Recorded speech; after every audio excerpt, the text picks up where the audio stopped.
Hello ladies and gentlemen, this is Rise of the Phoenix. This video is going to be a Kamul commander overview. In this video, I'll share a Kamul build that works at Respect 3, as well as discuss itemization and which troops to use with Kamul. I plan on releasing a Kamul deep dive video at some point in the future, where I'll share 2 builds that require Respect 5 or higher, and hopefully if everything works out, I'm going to bring on a very special guest who can help explain everything in more detail. Before we get started, if you enjoy my videos, please consider liking this video and subscribing to my channel. With that out of the way, we'll get back to the content. Kamul is an excellent commander and easily obtainable for the low price of $1. At least it's $1 US. I'm not sure what the price is in other countries. If you're going to invest any amount of money into this game, Kamul is absolutely worth every penny. He is a workhorse. He has multiple viable builds and can be used with a variety of different units. The pros of Kamul include a reliable source of stun in the skill Nazgul Screech, goes up to a 100% chance to stun 2 enemy units on the first round of combat. And he increases the effective health of your army just like Greenwood does through second in command, anticipation, and discipline. He also provides a number of nice debuffs to the enemy army, namely debuffing enemy defense and speed with his Respect 5 title, the Black Easterling, and also Hamstring. So he is a wonderful commander. However, he is not a perfect commander. As a commander, he does low damage, and it feels like, although I have not thoroughly tested this, it would be a very difficult thing to properly test, but it feels like his damage scaling from items is somewhat on the lower end, so you're probably not going to want to run this guy as a damage dealing commander. Additionally, he really wants at least Respect level 3, because Shadow of the East, Dreadful Presence, and Poison damage aren't particularly wonderful skills to invest tons and tons of points in. 1 point in Dreadful Presence for its effect of forcing enemy units to only cause minimum damage is quite nice. Putting 1 point in poison damage so that the enemy is suffering continuous poison damage that overrides their avoidance status is also pretty nice, but in general you don't want to invest a maximum amount of points in these.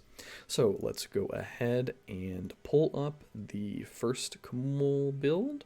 As I said, I'll be sharing the other ones in a different deep dive video. So this is one that you can use at Respect level 3. You're going to put 14 points into Ring Wraith, then you're going to put 7 points into Nazgul Screech to guarantee that the enemy gets stunned on the first round of combat, at least 2 units. You're going to put 14 points into Second of Command, increasing focus and melee unit damage dealt, and max out Anticipation, max out Discipline, and then, like I said earlier, 2/1/1 up in his top Shadow of the East title. You can see on the little picture that I made, you're going to want to max out Second in Command, Anticipation, and Discipline. Sorry, you don't actually max Second in Command, you just put 14 and 15 in that one, but you're going to want to take his bottom Respect 0 title and those associated skills first.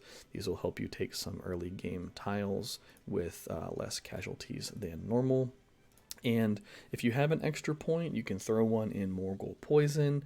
If you take this guy to higher levels of Respect and still want to use this particular build, you could potentially max out Second in Command, potentially max out Ring Wraith. It won't really matter too much where you put all of those extra points, but I also suggest a little bit in Shadow of the East and Dreadful Presence just for some extra damage. It won't be a ton of extra damage, but every little bit helps in a close fight. As far as the army composition that you want to run with this guy, I'm sure you're all aware of the full Alchemist Kamul build. This build works on him particularly because of second in command, anticipation, and discipline. Those make your alchemists significantly more tanky, whereas normally they would kind of drop like flies. It helps them survive the early rounds of combat in order to do damage. And also, very notably, the Ring Wraith title is going to hit all enemies and make them take increased burn damage. And guess what type of damage alchemists do? If you didn't already know and actually had to guess, if you guessed burn damage, you would be correct.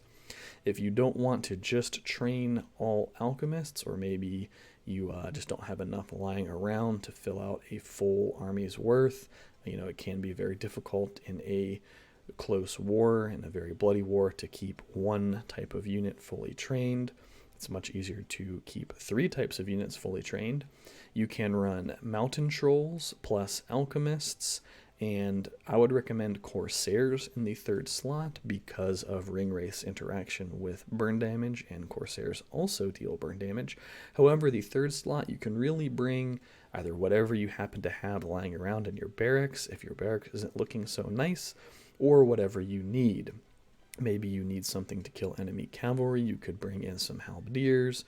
Maybe you need something to kill enemy archers, you could bring in some snipers. So whatever you need can round out this army. The absolute core important component of the army is the alchemists and the mountain trolls for the taunt to help those alchemists survive.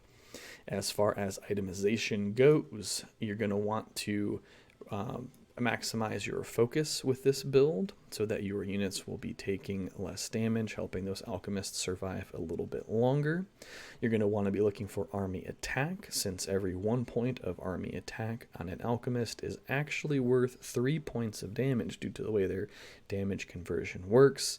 You can also look for reduced melee damage taken, making everything a little bit more tanky. Army defense for the same reason. The absolute best investment that you can make is a max damage accessory for alchemists, so that more often they will hit for the incredible amounts of damage that they can sometimes do. Their damage range is very sporadic. Sometimes they'll do nothing, sometimes they'll do a ton. The max damage accessory helps ensure that they will do a ton of damage more often.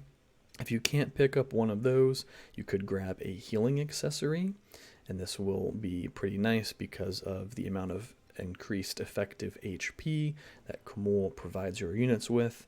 That little bit of healing will add up over time, and with that effective HP, each point of healing is worth a little bit more. Additionally, and I think I've said this in all my commander videos so far, having items that can counter stuns and madness are always nice to have around for cases where you're coming across commanders like Grima or Gandalf. Those are just very, very useful things, allowing your army to fight in more rounds of combat rather than sitting in crowd control, or even worse, attacking each other. That's it for this video. I hope you learned something useful. Let me know what you think about Kamul down in the comments section. Is he one of your primary PvP commanders? And if so, what builds do you find to be effective on him? I'll see you in the next one. Rise of the Phoenix, over and out.